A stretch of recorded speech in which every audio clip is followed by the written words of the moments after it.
Hi, this is Amanda Palmer, and this is the Virgin Disruptor series. Disrupting. I began releasing my own music shortly after I wrestled my way off the major label. I sort of looked at it and had a choice of crowdfunding, which is to say basically taking album pre-orders straight off my website.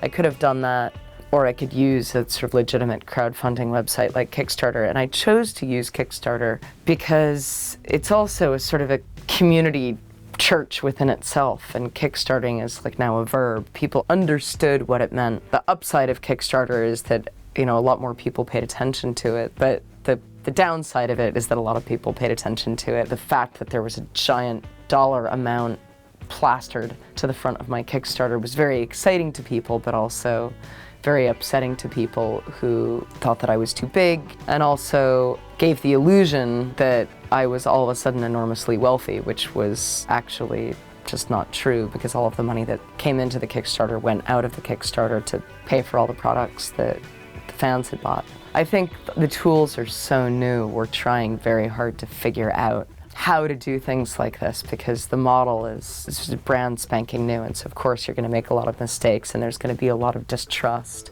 but everybody got the record and everybody loved the record, and that was, at the end of the day, that was the point of the exercise.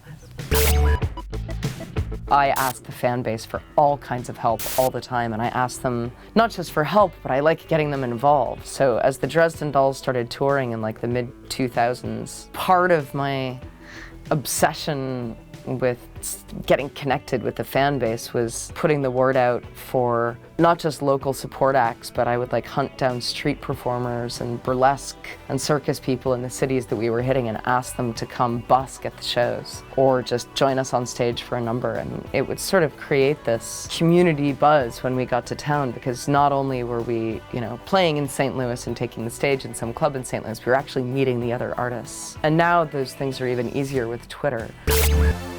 Technology and music have always been involved in this dance together. A new technology will come along and change the way people make music or the way people consume music. And then sometimes music will force a change in technology. And it's been going back and forth for ages. So to say something like technology is destroying the music business, you can never look at it that way. It's evolving it. I'm really fascinated to see what's going to happen, and I kind of love that things are changing so fast. People fundamentally want to make and share and love music and art. That's a good starting point.